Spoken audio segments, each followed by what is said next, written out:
మీ personal interviews మరియు వ్యాపార ప్రకటనల కొరకు ఈ నెంబర్ని సంప్రదించండి. హాయ్ హలో నమస్తే, నేను మీ కట్ట కార్తీక్. సహజంగా రాజకీయాల్లోకి డబ్బంటే ప్రేమ ఉన్న వాళ్ళు వస్తారు, స్మగ్లర్లతో లాలుచీ పడి డబ్బులు సంపాదించుకుని వెళ్ళిపోతారు. కానీ ప్రజలంటే ప్రాణం ఆయనకి, డబ్బంటే కాదు. అందుకనే ప్రాణాలు తెగించి అధికారులు సహకరించినా సహకరించకపోయినా, పోలీసులు సహకరించకపోయినా ప్రాణాలు తెగించి కాకినాడ పోర్టులోకి వెళ్ళారు, సముద్రంలోకి వెళ్ళారు. దొంగతనంగా అక్రమంగా బియ్యాన్ని తరలిస్తున్న రేషన్ బియ్యాన్ని తరలిస్తున్నటువంటి షిప్పుని పట్టుకొని సీజ్ చేయమని చెప్పారు. ఈ మధ్యకాలంలో 60 మెట్రిక్ టన్నులు, ఆంధ్రప్రదేశ్ చరిత్రలోనే ఎప్పుడూ లేదు, 60 మెట్రిక్ టన్నుల అక్రమ రవాణా బియ్యాన్ని సీజ్ చేశారు. ఇంతకుముందు అటవీ సంపదను సీజ్ చేయడం, నేపాల్ నుంచి తిరిగి రప్పించడం, ఇవన్నీ మనం పవన్ కళ్యాణ్ గారి గురించి ఉన్నాం. నిన్న ఆయన చేసినటువంటి స్టెప్ ఆంధ్రప్రదేశ్ ప్రజలంతా కూడా ఇలాంటి నాయకుడు కదా మాకు కావాల్సింది అనిపించుకునేలా చేశాడు. సో దాని గురించి మనం మాట్లాడుకునే ప్రయత్నం చేద్దాం. నాతో ఉన్నారు ప్రముఖ రాజకీయ సామాజిక విశ్లేషకులు చందు శ్రీనివాస్ గారు. సార్ నమస్కారం. నమస్కారం అండి. పవన్ కళ్యాణ్ గారు ఒక డేరింగ్ స్టెప్ నిన్న, నాయకుడు అంటే పవన్ కళ్యాణ్ గారు విశ్వరూప్ అనారా, నెక్స్ట్ లెవెల్ అనారా, దాన్ని ఏమనాలి మాటల్లో చెప్పలేం. కానీ ప్రాణాలు తెగించి సముద్రంలోకి వెళ్ళి అధికారులు అడ్డగించిన, పోలీసు అధికారులు సహకరించకపోయినా అక్కడికి వెళ్ళి అక్రమంగా బియ్యాన్ని తరలిస్తున్నటువంటి షిప్పును పట్టుకొని సీజ్ చేయమని చెప్పారు. ఎలా చూడాలి నేను చేసినటువంటి?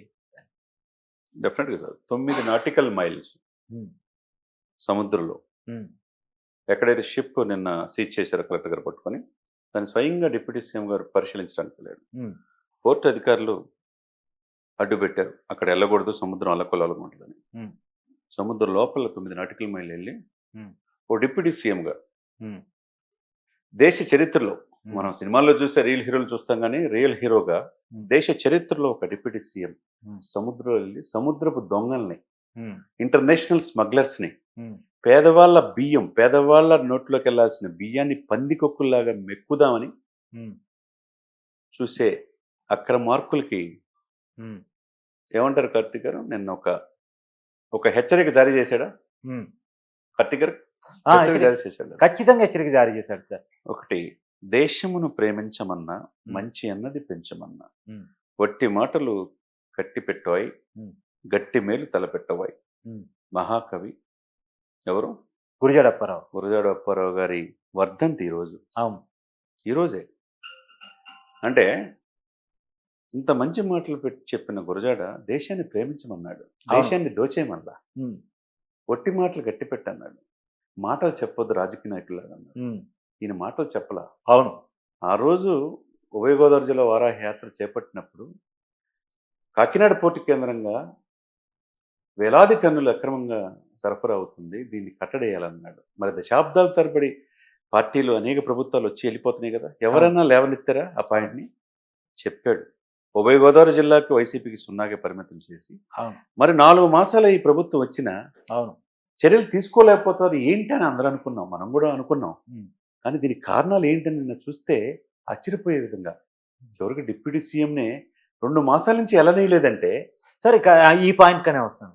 అధికారులు అడ్డుకోవటం, లేదా నిన్న ఆయన వస్తుంటే ఎస్పీ సెలవు కూడా పెట్టారంట, అంటే పోలీసు అధికారులు కూడా పెద్ద సహకరించకపోవటం, ఈ ఎలా చూడాలంటే ఇప్పుడు అధికారం పోయి 6 నెలలు గడుస్తున్నా కానీ ఇప్పటికీ వాళ్ళ హోల్డింగ్ ఉండటం, ద్వారపూడి సామ్రాజ్యమే చెల్లుబాటు కావటం, ఎంత వ్యవస్థ నిర్మించుకుని ఉన్నాడు ఆయన. అధికారుల సహకారాన్ని ఎట్లా అర్థం చేసుకోవాలి అసలు? ఇక్కడ ఒకటి సార్, అన్ని వ్యవస్థలు కలుషితం అయిపోయినాయి, డబ్బుకు అలవాటు పడిపోయారు. చివరికి ఇక్కడ కన్సల్ట్ ఎమ్మెల్యేని పిలిచి ఆయన ప్రశ్నించాడంటే, ఏం జరుగుతుంది సార్, మీరు ఏం చేస్తారని అడిగాడు. మనం ఏ వాగ్దానాలు చేసి ఇప్పుడు వచ్చాం, ప్రజల తరపున మనం ఉండాలి, మీరు చూసి చూడనట్టుంటే ఎట్లా, మీకు తెలియకుండా జరుగుతుంది అన్నాడు. రోజుకి 1000 లారీలు వెళ్తున్నాయి అంటే 10 తర్వాత వెళ్ళే ప్రతి లారీ కూడా అడ్డు పెట్టకుండా వెళ్తుందంటే, ఆ పోర్టుని సంరక్షించాల్సిన సెక్యూరిటీ 16 మంది మాత్రమే ఉన్నారంటే ఏంటిది? 16 కంపెనీలు అక్రమంగా వ్యాపారం యథేచ్ఛగా చేస్తున్నారంటే ఈ ప్రభుత్వం వచ్చినా కానీ ఏంటది? ఎవడు వినోద్ అగర్వాల్ అంతర్జాతీయ స్మగ్లర్, ఎవరు వీరభద్రారెడ్డి, ఎవరు ఈ పోర్టు సీఈఓ, ఒకప్పుడు కేవీరావు నిర్మించిన ఈ పోర్టు అవును ఎవరు ఆక్రమించుకున్నారు? మెడ మీద కత్తి పెట్టి అరవిందో చేతికి ఎలా పోయింది? అవును, ఇవన్నీ లెక్క తెలాలి కదా. అవును, లెక్క తెలాలేదంట, తెలవాలి, ఖచ్చితంగా తెలవాలి. 4 మాసాల్లో 55,000 మెట్రిక్ టన్నులు సివిల్ సప్లై మినిస్టర్ గా మనోహర్ గారు పట్టుకుంటే ఇప్పుడు వరకు చర్యలు. నేను లెక్క తీశాను సార్, 60 మెట్రిక్ టన్నులు. 60 మెట్రిక్ టన్నులు ఏంటి సార్ ఇది? ఎవరు ఇవన్నీ మీకు తెలుసా? ఇవన్నీ తెలియాల్సిన బాధ్యత నేటి తరానికి ఉన్నది. అవును ఇప్పుడు ఒకటి సార్, ఈ 16 కంపెనీలు అంటున్నాం. సార్, ఇంకొక వ్యాలిడ్ పాయింట్ కూడా సార్, ఆ. మీరు 16 కంపెనీల గురించి చెప్పే ప్రయత్నం చేద్దాం, ఆ. దాంట్లో 5 గురించి కూడా చెప్పే ప్రయత్నం చేద్దాం. అవును. అంతకంటే ముఖ్యంగా ఇలా అక్రమ బియ్యం కావచ్చు, పవన్ కళ్యాణ్ గారు లేవనెత్తారు ఈ పాయింట్, నేను చెప్తున్నాను. రేపు అక్రమ ఆయుధాలు కావచ్చు, అంటే టెర్రరిస్ట్ యాక్టివిటీస్ కూడా ఉపయోగపడే రక కావచ్చు. ఎందుకంటే ఈ పోర్టు విదేశాలతో అనుసంధానం చేయబడేటువంటి వ్యవస్థ, సముద్రం ద్వారా షిప్పుల ద్వారా బయట దేశాలకి ఎగుమతులు దిగుమతులు చేసుకున్న ఒక వ్యవస్థ. ఇక్కడ అక్రమ ఆయుధాలు ఉంటే ఏంటి పరిస్థితి? అంతే కదా. ఇప్పుడు కసాబ్ ఎట్లా వచ్చాడు సార్? సముద్ర ద్వారానికి వచ్చి అంతే కదా, మారణ హోమం సృష్టించాడా? అవును. చంపేసి వెళ్ళిపోతే మనం చూస్తా ఉండాలా అన్నాడు. అంటే ఇప్పుడు కాకినాడ పోర్ట్ ని రిటైర్మెంట్ ఉద్యోగులు స్వర్గసమంగా భావిస్తారు, కాకినాడ తీర ప్రాంతాన్ని. Army, navy, air force correct గా ఉంటే ఈ దేశం బాగుంటుంది. అవును. అటువంటిది నేవీ సముద్రాన్ని కాపాడుతున్న బాధ్యత నేవీ, కోస్టల్ గార్డ్ ఏం చేస్తున్నట్టు? అవును. మీరు చెప్పిన ఈ కంపెనీస్ లో లవన్ ఇంటర్నేషనల్ అంట, ఫస్ట్ వీరభద్ర, అసలుకి శ్రీ చిత్ర అగ్రి పోర్ట్ అంట, మానస ద్వారంపూడి, అవును ద్వారంపూడి వీరభద్రారెడ్డి, వినోద్ అగర్వాల్ది శ్రీ వినోద్. చిత్ర అగ్రి పోర్ట్, రెండోది మానస క్వాలిటీ ఎంటర్ప్రైజెస్, అవును. 3 పట్టాభి ఆగ్రో, తర్వాత సరళ ఫుడ్స్, ఓం ఆగ్రో, సీతారాం. ఏంటి సార్ ఇవన్నీ? ఈ పట్టాభాగ్రో శ్రీనివాస్ దండి సార్, తర్వాత వినోద్ అగ్రవాల్ ఒకటి, వినోద్ అగ్రవాల్ వాళ్ళ తమ్ముడు brother ఒకటి, ఒకటి.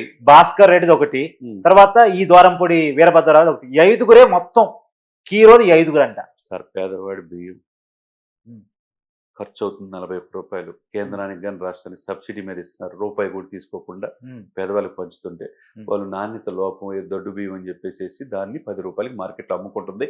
మీకు నాకు అందరికీ తెలుసు. అమ్ముకుంటున్న ఆ రైస్ని ఏంది ఇది, చాలా మంది రైస్ మార్చొచ్చు కదా, సన్న బియ్యం ఇవ్వచ్చు కదా అని చెప్పంటున్నారు. దేశవ్యాప్తంగా 32% మాత్రం అమ్ముకుంటున్నారు, మిగతా 68% ఆ బియ్యమే తింటున్నారు.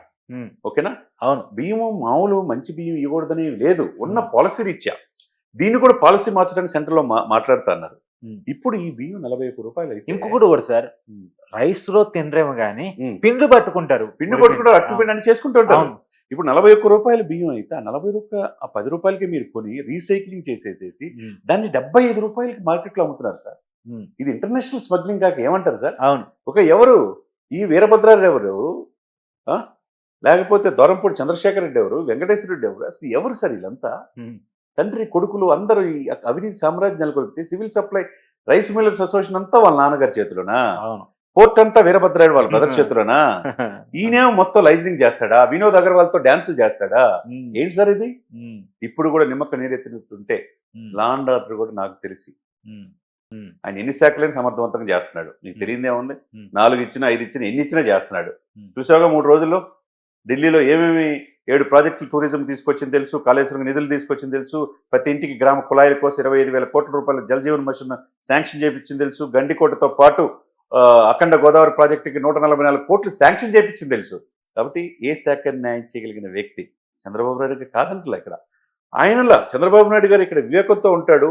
కొంతమంది పాతుకుపోయిన వ్యవస్థల్ని ఎమ్మట తీలేకపోవచ్చు, అవును, కానీ తీసే సత్తా ఎవరికి ఉంది ఇక్కడ? రూపాయి కూడా ఆశించుకుంటే తన డబ్బు ఖర్చు పెట్టే పేద ప్రజలకు చేసే పవన్ కళ్యాణ్ ఉంది ఆ గట్స్. ఆ గట్స్ ఉంది కాబట్టి సముద్రంలో వెళ్ళి పట్టుకున్నాడు. కాబట్టి ఇది లా అండ్ ఆర్డర్ సమస్య కాకుండా రాష్ట్ర భవిష్యత్తు, రాష్ట్రంలో పెట్టుబడులు పెట్టాలి, రాష్ట్ర భవిష్యత్తు, దేశ భవిష్యత్తు, 100%. ఇప్పుడు ఇక్కడ కేంద్రాన్ని బాధ్యత, ఎందుకంటే రాష్ట్రం కంటే కేంద్రాందే బాధ్యత.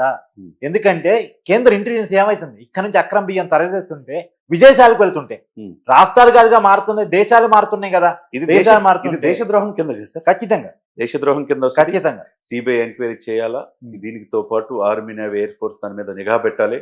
అమిత్ షా గారు, కేంద్ర హోంశాఖ తక్షణ చర్యలు తీసుకోవాలా. దీని వెనక ఎవరు పెద్ద తలకాయలు ఉన్నా, అంతకుముందు సివిల్ సప్లై మంత్రి కొడాలి నాని, ఆ తర్వాత కారుమూరి, వీళ్ళందరూ మీద తునికిల కొలతల అధికారులు అందరూ తలో పాప అందరూ తిన్నోళ్లే. ఎవడు ఏం చేశాడనేది మొత్తం కక్కించాలి సార్. ఇక్కడే నా పాయింట్, మీరు ఆ పాయింట్ అని లేవనెత్తారు కాబట్టి, మట్టిలో వలమిన వంశీ తిన్నాడని, గ్రావెల్నేమో కొడా నాని తిన్నాడని, ఇప్పుడు అక్రమ్ బియ్యం ద్వారంపూడి చంద్రశేఖర్ తింటున్నాడని. ఏంటి సార్, దేన్ని వదలరా? మట్టి, ఇసుక, కంకర రాళ్ళు, దొడ్డు బియ్యం, దేన్ని వదలకుండా తిని అక్రమంగా బలిచి వీళ్ళని అసలు వీళ్ళని ఏం చేయాలి అసలు? సార్, పంచభూతాలు అనేది మనం దేవుడిచ్చే వరం. చివరికి ఏమీ మిగల్చట్లా, మంచి గాలి తీర్చుకోవడానికి లేదు. ఫార్మా ఇష్టం వచ్చినట్టు కలుషితం చేసేసి ఫార్మా ఇండస్ట్రీస్ పెట్టారు. ఈ తర్వాత మీరన్నట్టు ఇసుక, ఉచితంగా ఇసుక ఇవ్వాల్సింది 1,000 కోట్ల రూపాయల అవినీతి. అవును. తర్వాత మద్యం అసలు అది అంతే లేదు రేండి కదా, అది చెప్పాలంటే అది ప్రకృతి సహసిద్ధంగా ఏర్పడిన కొండలను కూడా తొలిచి 500 కోట్ల అవును. ప్యాలెస్ కట్టుకున్నారు. అవును. చివరికి ఇప్పుడు పేదవాడి బియ్యం సార్ ఉమ్. 6 కాలం కష్టపడితే పేదవాడికి ఫ్రీగా పెడదామని గవర్నమెంట్ డబ్బు ఖర్చు పెట్టి ఇచ్చే బియ్యాన్ని వాళ్ళ చెమట రక్తాన్ని కూడా తాగుతున్నారు సార్. వీరు నరరూప రాక్షసులు అనాలి, ఏమన్నారు సార్? ఏమంటారు సార్ మీరు? ఖచ్చితంగా సార్. ఇప్పుడు ఒక తెలుగువాడిగా ఆవేదన పంచుకుంటున్నాను మీతోటి నేను. ఎందుకంటే ఇదేదో డిబేట్ కోసం మీతో చేయడం కోసం కాదు, మీకు అనిపిస్తుంది కదా. సార్, ఇప్పుడు heads up to Pawan Kalyan sir. అవును, ఖచ్చితంగా. నిజంగా 2.5 సంవత్సరాల నుంచి ఈయన దేశానికి నాయకుడు అవుతాడని అంటా ఉంటే, ఈ రోజున ఆయన నిన్న తీసుకున్న స్టెప్ ఏదైతే ఉందో, మనం ఇంకొక వ్యక్తిని యుగానికి ఒక్కడు అంటారు చూసారా, ఆ వ్యక్తే స్వర్గీయ వెంకటరావు గారు, అంజలీదేవి గారు పుట్టిన బిడ్డ ఈ దేశంలో ఏదో ఒకటి సాధించడానికి, దేశాన్ని రక్షించడానికి పుట్టాడు. మీరేమంటారు? ఖచ్చితంగా పవన్ కళ్యాణ్ నెక్స్ట్ లెవెల్ అంతే. ఆయన లాంటి నాయకుడు మనం చూడలేము సార్. అప్పుడు అబ్దుల్ కలాం గారు చాలా కష్టపడి వచ్చాడు ఈ రాష్ట్రపతి. ఆయన జీవించిన కాలంలో మనం జీవించడం అదృష్టం అనుకున్నాం. కానీ ఈ రోజున పవన్ కళ్యాణ్ గారు లాంటి నాయకుడు చూస్తున్నందుకు, ఆయన చేస్తున్న ప్రతి స్టెప్ ప్రజల కోసం పరితపిస్తుంటే, ఇది కదా నాయకుడు అంటే. ఇతను కదా రాజకీయ నాయకుడు కాకుండా ఇతరులకు మార్గదర్శి అంటే సొంత మంత్రిని తిట్టాను కూడా వెనకబడలేదు సార్. ఆయన పార్టీ నాయకుడు, ఆయన మంత్రి, దాంట్లో కూడా ఆయన క్రాస్ బీకారంటే ప్రజల ముందు ఆయన అర్థం చేసుకోవాలి మనం. కాబట్టి ఇప్పుడు ఎంతో మంది అందరూ కూడా విమర్శనవాదుల ఇది కూడా ప్రశంసలు పొందుతున్నారు సార్. నిన్నంతా దేశవ్యాప్తంగా ఇదే చర్చ. అరే, ఒక సాక్షాత్తు ఉప ముఖ్యమంత్రిగా ఎవరికి మాఫియాకు కూడా భయపడకుండా సముద్రంలో వెళ్ళాడంటే, ఈ స్మగ్లర్ను ఆటకట్టడానికి ఏంటి సార్ మామూలు విషయమా? ఆ గట్స్ ఎవరికైనా ఉందా? ఈ దేశంలో ఎవరికి లేదు సార్. మనకు తెలిసి ప్రపంచంలో ఎవరికి లేదు సార్. ఇలా ఉండదు సార్. సినిమాల్లో చూస్తుంటాం, స్మగ్లర్ని తీసుకొచ్చి సూర్య సినిమాలో సింగంలో లాక్కొచ్చి తీసుకొచ్చి పట్టియటం. ఇది కాదు.